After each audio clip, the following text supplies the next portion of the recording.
Good afternoon. Thank you for your time and having me. I wanted to start with a little sentimental thing. I used to live in Portland for 13 years, and a few years ago, opportunities happen, timing happens, and I moved away. But last night I was flying in, and I'm all nervous and anxious about this presentation, not really paying attention. As I left the terminal, I'm walking through, and I'm starting to see things that look familiar. But I always would come home to Portland, and this was the first time I came as a visitor. And I remember when I was at the airport several years ago, I bought my first home at this airport. And so I'm feeling good energy, got a little sentimental, but hopefully got some good karma here as I get started. So I'm Brad Laird. I'm here to tell you about NXTCOMM. And so what I really wanted to talk about is we make flat panel, electronically steerable antennas. And I think from a standpoint, well, what does that have to do with digital transformation? How do we help with digital transformation when the vast majority of the world is not connected? Now, we're connected, and I'll say I think sometimes we're all marginally connected, even if we are connected. But that's the plan that NXTCOMM has to help with digital transformation. Is we plan to design, like I said, a commercially available, electronically steerable flat panel antenna that communicates and switches from the satellites. And it's multi-band. You can have different frequency bands that you're operating on, and as technology progresses, we could have those all on one antenna. And so I'm showing some illustrations on the right here. You'll see at the top GEO. That's a geosynchronous satellite, which means it moves with the rotation of the Earth. So from a relative standpoint, we all see it as not moving. But MEO and LEO don't. And so from a parabolic antenna standpoint, if you have to switch from one satellite to the other, that requires you to have two parabolic paired antennas to do it. With flat panel technology, we're able to do this with one antenna. And so of the three antennas you see there, three satellites, you can look at the proximity to the Earth, and kind of leading my question to you, which one do you think has the best communication, the lowest latency? It would be the LEO, the low Earth orbiting antennas. And when I checked a month ago, there are about 2,100 of these LEO satellites launched. I checked last night, there are now 3,000. So they're coming, and we're ready to help with that with our innovative fragmented aperture technology.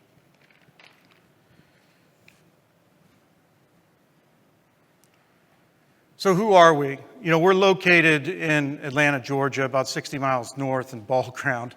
And you might ask, well, what are you guys doing there? When you look at what we're focused on trying to develop a product that's capital intensive.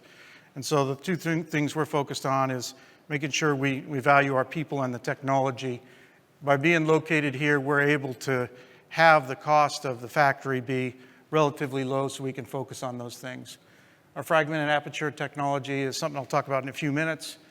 We are targeting the mobile broadband market, and we're led by a very experienced leadership team. But I'll tell you, out of all my experience on engineering teams, this is probably the more intimate team, but also probably the most collaborative. So we've had a very successful contract with our first client, L3 Harris, and we're working with them on our KU band, which is about 12 to 18 gigahertz. We'll talk more about that as we go. And so hopefully, you guys, it's 4 o'clock here, but if you look on the left, if that doesn't scream digital on the left, the fragmented aperture design, hopefully it does. But what we're working on is essentially that design. And what I wanted to talk about with that is back in 2000, genetic algorithms were already there with Georgia Tech. They already knew about creating a fragmented aperture. I'm going to talk more about the technology in a minute, what it really means. But the computing power was not there. And so I think that ties into digital transformation very much so. And as I go along, I'm going to talk about the challenges that we've had, or we would have more if we didn't have digital transformation. And so back in those dark ages, they realized of 2000 that pixelated elements or radiating elements using genetic algorithms can give us better performance on the aperture.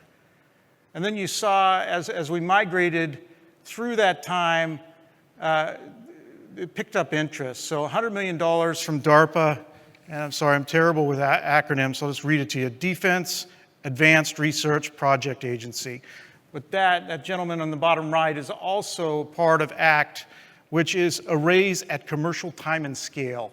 And it's very important because what you're starting to see is the main purpose of this slide is proven technology. As I start going to the right, you're going to see we're picking up more steam. You got multi-frequency and then this coherent aggregation, which says, in addition to coming up with this pattern that looks digital on the far left, now we're doing coherent aggregation, which means the elements are patterned on the top, that green layer, second from the left.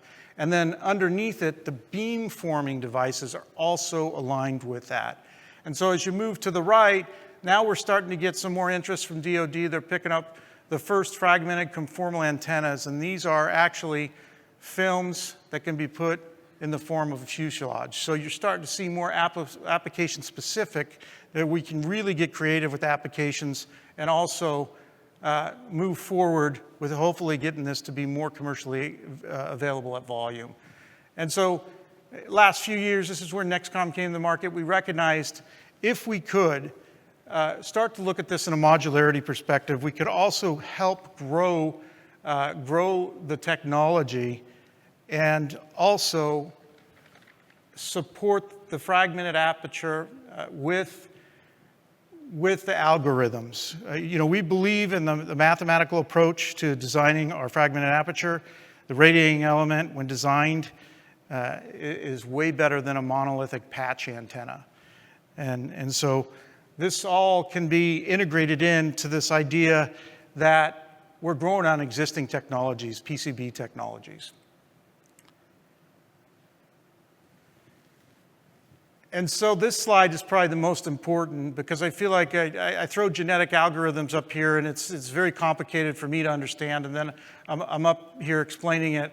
But if you focus on the old way, which is the right, basically the copper triangles, and you can imagine if we're really trying to make sure that this aperture is the best it can be, we want to figure out these pixelated radiators, and are they all really helping each other? Because what happens is, at some point, there is radiation interference within those copper triangles. And so the genetic algorithm goes through. It's basically set up that you're basically looking at three things. You're putting, for all genetic algorithm, you're putting in design constraints, design goals, and a mathematical framework to go look for it. And basically, it iterates and looks for permutations. And those permutations start out as parents. And then as you start to get multiple parents, and this is going to sound like a terrible analogy, but then you're getting children. And as it's going to drive to the best case that satisfies all the design constraints, that's when you get the output of the pattern. And so as we've done that, we're understanding, hey, this actually could help us have a better antenna performance with less interference. And then there's over 1,000 degrees of freedom, and I know that sounds pretty bold, but as an engineer, that's what we want. We want to be able to have all the opportunities to change the design and go in the way we want to go. And so in this case, I'll give an example.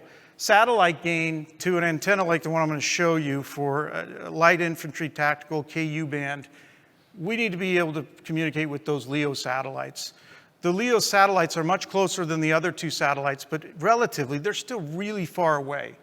And so by focusing on gain, we satisfy that use case. But then if you look down to terrestrial or 5G cell phones, cell phone tower to tower, maybe we're not so concerned about gain because those towers are relatively close together. Perhaps we're more concerned about interference. That's one example, as you can see, where we really need those degree of freedom so we can really focus our application and design specifically on each use case.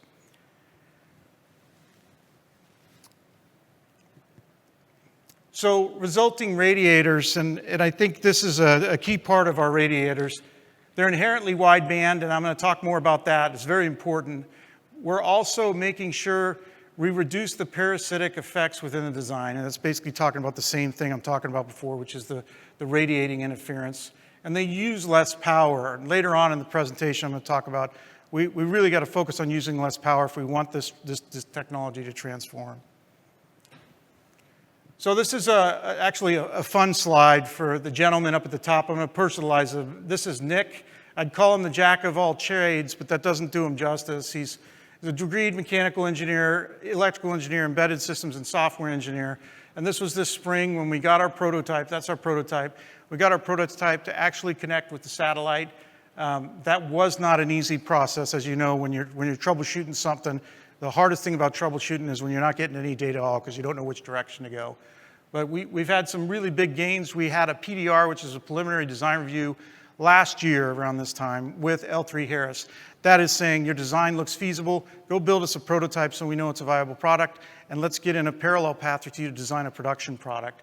And so that's what we've done. In the next month, this prototype will go out to them, and then we'll start looking, not just looking, we've already reviewed the design, we get through CDR, they accept our design, we go into pilot manufacturing sometime in Q3 this year.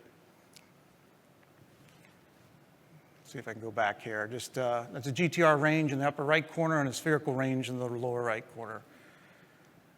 The market, 11 million and 11 billion. Important over the next 10 years, growth 50% year over year. But most of that is going into aero. And I think the big takeaway from me to talk to you about, you see about 500,000 units between now and 2029. It sounds like a lot. When we compare it to computer chips, semiconductors, or even automobiles, it's not a lot. And when you look at the complexity of these designs, the key, the competitive advantage goes to whoever can figure out how to build this smartly at volume, learn quickly, and I'm going to talk about that in a minute too. And from that standpoint, manage costs and then manage the unit price. This is a better illustration of the market. And so on the upper left, I want to talk about our airlines because I think this is a great use case to talk about. Increase in safety when we add antennas that can communicate with LEO. Right now, the capability there to monitor all their equipment, all their sensors is not as robust as it could be with an antenna that communicates with LEO. If you imagine you have some serviceability monitoring in your antenna that's in the plane, and you're actually monitoring components and systems and actually sending it to the maintenance hangar saying, hey, this needs to be looked at real time. Next time you land, I'd get it serviced, or maybe it's not a big deal. Next time for your service, make sure you either change out this part or take a look at it. Or for more urgent situations, you're getting alarm bells, but it's much more effective than just one alarm in the pilot's cockpit. At the same time, I think in the next few years, you're going to see with this type of technology, especially wireless on plane, we'll all be able to have our own virtual meetings on Teams while we're in flight, showing our videos. So there's a lot of great things about this technology. And then on the flip side, cars, trains, buses, fleet trucks, rigs, that's our global logistics system. And I keep thinking about the pandemic and how if we had this kind of information, we not only could have been better off, we wouldn't have solved the problem entirely, but we'd know not only where the inventory is real time, but we'd actually know what accurately is the value of the inventory there. Left to right here, and this is the key, and I think it plays into the digital transformation a little bit. The last slide talks about somebody who had talked about what he needs from digital transformation, and it's the same thing here. This is capital intensive, and you saw the way we're structured up there in North Atlanta. We need capital right now from the big players, from defense, from aerospace, from federal funding, so we can figure out how to design this in the way 1950s, 60s, the supercomputer was designed to be a more viable market for all of us. And so we move into the right. When you move from the left, heavy capital, move to the right, getting it to the end users and making this something that is more everyday user to everyone. Flattening the value chain would mean as you move on, you can come in, or as time goes by, you could go to one stop, you could get your antenna, you get your antenna accessories, and you could get your satellite service in one place. And then as we continue to develop the technology, hopefully we can get it to a price point that is more reasonable for everyone to get the numbers up that you saw earlier in the market. The markets aren't as high in volume because the price point of these antennas is too much. And this is a slide I really enjoy. So on the left side is a product we're pretty intimate with. This is our KU band, designed to be an infantryman, possibly go put it up on a hillside. On that application, if NXTCOMM designs for modularity, we know that the design use cases between this and the Aero package on the right are much different. Perhaps there's communication and maybe there's a lot of data needed, but on the left, if you could imagine, communication is essential.